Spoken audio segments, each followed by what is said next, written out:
Hello' গাইছ, আসসালামু আলাইকুম। কি খবৰ? আশা কৰোঁ আপোনাক ভালে আছে। ময়ো ভালে আছোঁ। আজকে লাইফষ্টাইল আপোনাক সকলোকে স্বাগতম জনাইছোঁ। আৰু যদি মোৰ ভিডিঅ'টো ভাল লাগে please like, comment, channel subscribe কৰিব। আজি বাহঁত আহিছিলে, কি বনাইছিলোঁ কি নবনাইছিলোঁ মই ভিডিঅ'টো কৰি থৈছিলোঁ আপোনালোকৰ আগলৈ আগবঢ়াম বুলি। আৰু যদি মোৰ ভিডিঅ'টো ভাল লাগে আপোনালোকে নিশ্চয় ছাবস্ক্ৰাইব কৰি দিব। আহকচোন তেতিয়াহ'লে ভিডিঅ'টোলৈ আগবাঢ়োঁ।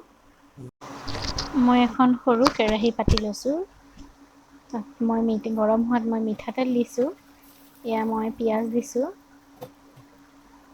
মই বিফ মাংসটো শুকান টাইপত ভাজিম। মই নিমখ দিলোঁ। মই পিঁয়াজখিনি ৰঙা হোৱালৈকে মই ভাজিম। এয়া মই হালধি অকণমান দিছোঁ আৰু জলকীয়া গুড়ি অকণ দিছোঁ আৰু আদা নহৰু বেলেগ একো নাই দিয়া। এয়া মই বিফখিনি ভালদৰে ভাজি ল'ম। মই ৰঙা হোৱালৈকে ভাজি ল'ম আৰু অকণমান সিজিব দিম। এয়া মই মাজে মাজে লৰাই আছোঁ।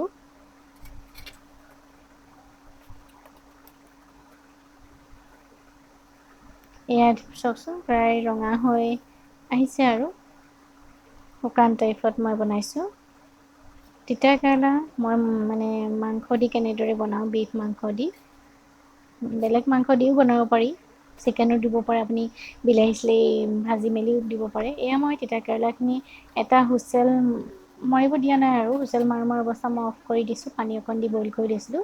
আৰু মই তিতা কেৰেলা আগতেই মই মাজৰ অংশখিনি মই উলিয়াই পেলাই বইল কৰিছিলোঁ, ভালদৰে ধুই লৈছিলোঁ।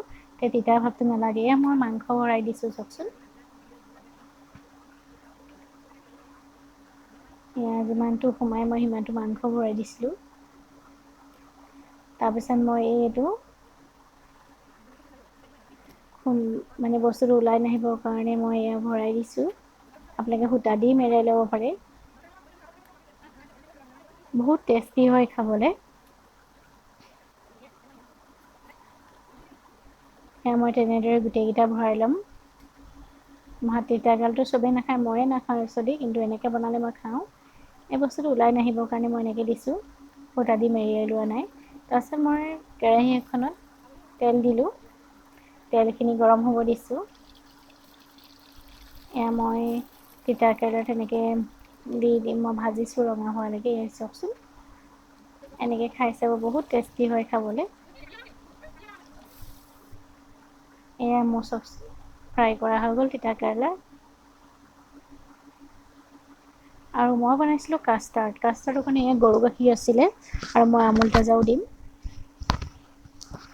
এয়া কেশৰ হয়। এয়া মই কাজু, খিচমিচ আৰু চেৰি লোৱা হৈছিলে আৰু আপেল কাটি লৈছিলোঁ। মোৰ ওচৰত এয়াই এভেইলেবল আছিলে। এয়া মই গৰম অকণমান গাখীৰ লৈ দিছোঁ কাষ্টাৰ্ড মিলাবৰ কাৰণে। এয়া মই আমুল তাজা অলপ দিলোঁ। এয়া মই কেশৰ অকণ দিছোঁ গাখীৰত, অকণ গৰম গাখীৰত, তেতিয়া কালাৰটো ধুনীয়া হয়। এক্সট্ৰা মই ফুড কালাৰ ব্যৱহাৰ নকৰোঁ মানে। এয়া মই কাষ্টাৰ্ড পাউডাৰ দি দিছোঁ।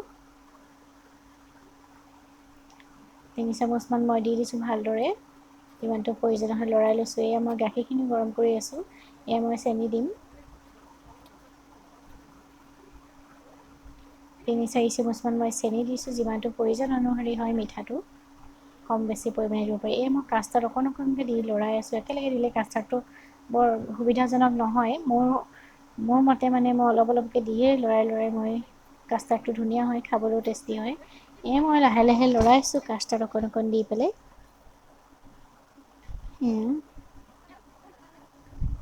মায়ে কৈছে ময়ো অকণ লৰাই দিছোঁ দেই। মই বেলেগো কাম কৰি থাকিবলগীয়া হৈছে মাজে মাজে ইফালে সিফালে। তাৰপিছত মই চেৰি, কাজু আৰু খিচমিচ দি দিলোঁ। এয়া মই আপেল দি দিছোঁ, কিন্তু কাষ্টাৰ্ড হৈ যোৱাৰ পিছত, অফ কৰাৰ পিছত, গৰম হৈ থাকোঁতে দিব নালাগে, গেছটো অন কৰি থকা অৱস্থাত। এয়া ফ্ৰুট দিলে খাই ভাল লাগে। এয়া মোৰ কাষ্টাৰ্ড হৈ গ'ল। এয়া মই কেৰাহীখন পাতি দিলোঁ, তাত তেল গৰম হোৱাত মই পিঁয়াজ দিলোঁ মাংস বনাবৰ কাৰণে। পিঁয়াজখিনি ৰঙা হোৱালৈকে ভাজিছোঁ। এয়া মই গোটা মছলা আদা, নহৰু, জিৰা, ধনিয়া, আজৱাইন, জালুক, সৰিয়হ কেইটামান দি ভাজি লৈছিলোঁ। মই মছলাটো তৈয়াৰ কৰি লৈছিলোঁ। এয়া মই হালধি দিলোঁ, জলকীয়া গুড়ি দিছোঁ আৰু অকণমান ধনিয়া গুড়ি পাউদাৰ অকণমান দি দিছোঁ আৰু মিট মছলা অকণ দিছোঁ। বেছি নাই দিয়া, গোটা মছলা পিচি লৈছিলোঁ। এই মই পানী অকণ দি ভালকৈ আকৌ মজাই লৈছোঁ। তাৰপিছত মই মাংসখিনি দি দিছোঁ। ভালদৰে মই ভাজি লৈছোঁ। পিঁয়াজৰ সৈতে মজাই ল'ম ভালদৰে। চাওকচোন পানী ওলাইছে, মাংসৰ পানী। মাংসৰ পানীটো শুকুৱাই দিছোঁ মই। তাৰপিছত মই আলু দি দিছোঁ।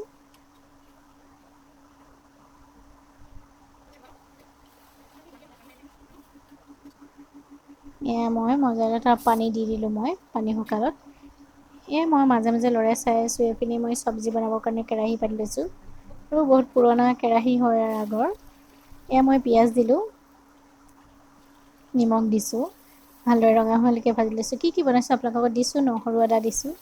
কি বনাইছোঁনো মই। মই স্কচ, আলু, তিয়ঁহ এটা দিছিলোঁ ভাজি। মই দাইলো বনাইছিলোঁ। দাইলো ঘুটনি মাৰি ল'লোঁ আৰু বাগৰ চাগৰ দি ল'লোঁ। মাংসখিনি মায়ে অকল লৰাই দিছে। মই মাজে মাজে চাইছোঁ আৰু। মই চিকেন মানে কুৰমা চিষ্টেমত বনাম মানে। চব মছলা তৰকাৰী ভাল নালাগে। মই চেনি কালাৰ দিলোঁ। ৰঙা হোৱালৈকে ইলাচি তেজপাত দিলোঁ। তাৰপিছত পিঁয়াজ দিলোঁ মই। পিঁয়াজটো অকণ সৰহকৈ দিলেই ভাল লাগে। কুৰমা চিষ্টেমত বনাম। চব মছলাজাতীয় বস্তুটো ভাল নালাগে খাই। মই নিমখ দিলোঁ। পিঁয়াজ ৰঙা হোৱালৈকে ভাজি ল'ম মই পিঁয়াজখিনি। চাওকচোন প্ৰায় ৰঙা হৈ আহিছে আৰু। ভালদৰে মই ভাজি লৈছোঁ। তাৰপিছত মই আদা নহৰু অকণ দিছোঁ। লোকেল চিকেন হয়, কুৰমা কৰি দিছোঁ।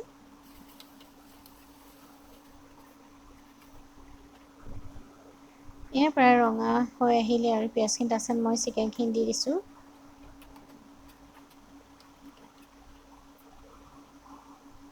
তাৰপিছত পানী অকণ দি দিছোঁ। চিকেনখিনি অলপ মজিব দিছোঁ। মাজে মাজে মই লৰাই আছোঁ। মাজে মাজে ঢাকিছোঁ, আকৌ লৰাইছোঁ। প্ৰায় পানীখিনি শুকাই গৈছে। আৰু অকণ পানী দিম মই, সিজিব দিম চিকেনটো। অকণমান টাইম লাগে লোকেল চিকেন বনাওঁতে।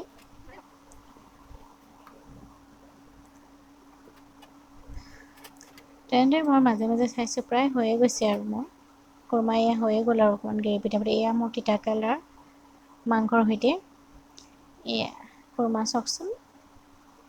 চিকেন কুৰমা। মোৰ মাংস আলুৰ সৈতে। আমি দেৰগাঁৱলৈ গৈছিলোঁ দাদা এজনক খবৰ কৰিবলৈ, গা ভাল নাই বুলি। দুপৰীয়া ভাত পানী খাই মেলি আমি পিছবেলা সময়ত গৈছিলোঁ। আপোনালোকৰ ভিডিঅ'টো অকণমান দেখালোঁ। ফুৰিবলৈ যাওঁ ন? দেৰগাঁও যাওঁ, দেৰগাঁও।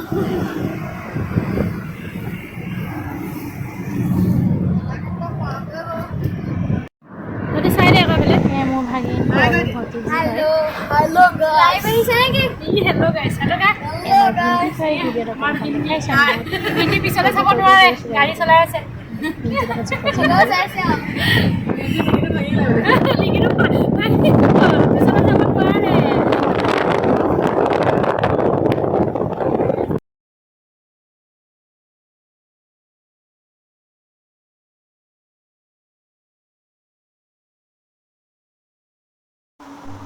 আমাৰ ওচৰৰ ঘৰৰ একদম ওচৰতে 1.5 কিলোমিটাৰ, 1.5-2 কিলোমিটাৰ হ'ব কলাক্ষেত্ৰ।